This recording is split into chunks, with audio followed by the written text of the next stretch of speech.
Divine Intimacy, number 5. Sanctity and God's Will. Presence of God. I place myself in the presence of Jesus in the Eucharist, asking him to penetrate my soul with his words. He that doth the will of my Father who is in heaven, he shall enter into the kingdom of heaven. Matthew 7:21.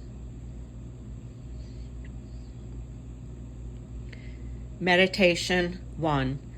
The path which leads to sanctity, that is, to God, can be marked out only by God himself, by his will. Jesus expressed this very strongly when he said, Not every one that saith to me, Lord, Lord, shall I enter into the kingdom of heaven, but he that doth the will of my Father, who is in heaven, he shall enter into the kingdom of heaven. Matthew 7:21.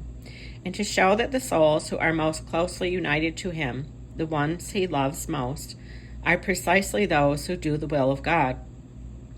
He does not hesitate to say, Whoever shall do the will of my Father that is in heaven, he is my brother and sister and mother. Matthew 12:50. The saints learned in the school of Jesus.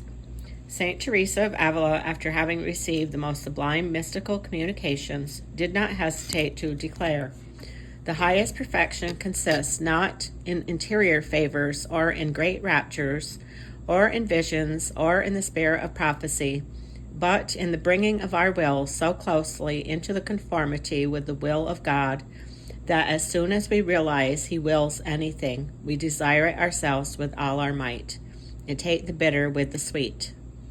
F5. St. Teresa of the Child Jesus echoes this statement.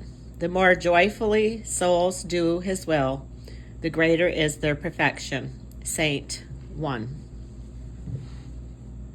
True love of God consists in adhering perfectly to his holy will, not desiring to do or be other than what God indicates for each of us, to the point of becoming, as it were, a living will of God. Seen in this light, sanctity is possible for every soul of good will. It is not possible that a soul which leads a humble, hidden life may adhere to the divine will as well, and perhaps even better than a great saint who has received from God an exterior mission and has been enriched with mystical graces. The perfection of a soul may be measured by the degree to which it does the will of God and finds its happiness in doing it. 2. To become saints, we must have total conformity of our will with God's. It is necessary, then, that there should be nothing in our soul which is not in harmony with the divine will, and that our actions be motivated by his will alone. Divine union consists in the soul's total transformation, according to the will, in the will of God, so that there may be not in the soul that is contrary to the will of God, but that in all and through all its movements may be that of the will of God alone. J.C. A.S. 1:11-2. In all our actions, we are always impelled by love of ourselves, love of creatures, or love of God. As long as the soul clings to the least thing contrary to God's will, that is, to some irregular attachment to self or creatures, it will often act not under the impulse of God's love, but through a desire for personal satisfaction, or because of disordered love of creatures, and therefore will walk apart from God's will. Sin is not the only thing which is opposed to God's will. Even the slightest imperfection or deliberate attachment prevents the soul from acting under the motion of God's will alone.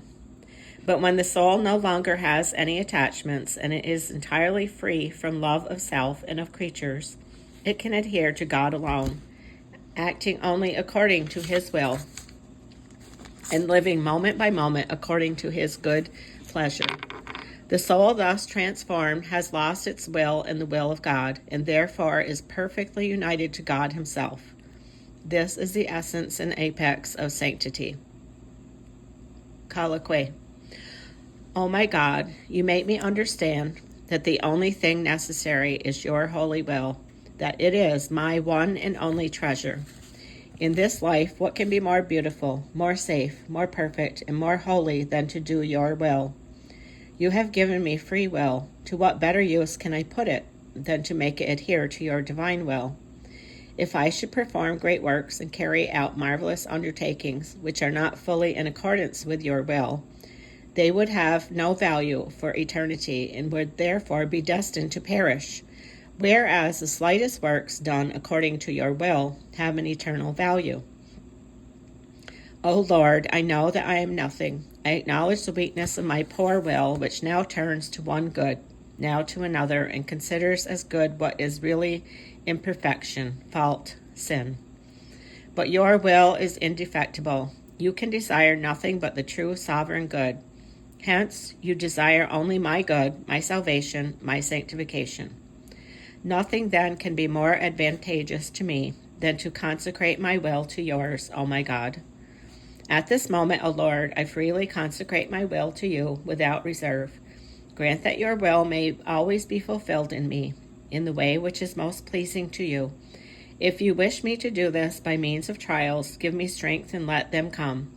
If by means of persecutions and sickness and dishonor and need, here I am, my Father, I shall not turn my face away. T.J. Way 32. So many times I have made you the offering of my will, consecrating it to you, and declaring that I wanted nothing but your divine will. But an equal number of times, alas, I have taken back my offering, and in my actions, labors, and apostolic works, instead of allowing myself to be guided by you, I have been led more or less by pride and personal satisfaction. How far I am, O Lord, from losing my will and yours. How attached I still am to my own ideas and taste. How many things still remain in me which are contrary to your will. Give me light to recognize them and strength to free myself from them.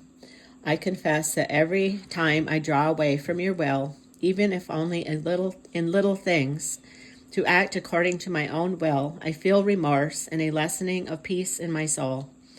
Only in your will is my good, my peace, my salvation, my sanctification. O Lord, hear my poor prayer. Once more I offer you my will. Take it, keep it a prisoner, so that I shall never be able to withdraw my offering.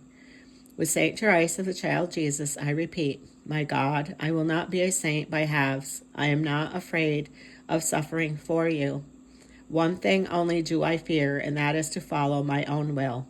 Accept then the offering I make of it, for I choose all that you will. TCJ, Saint 1.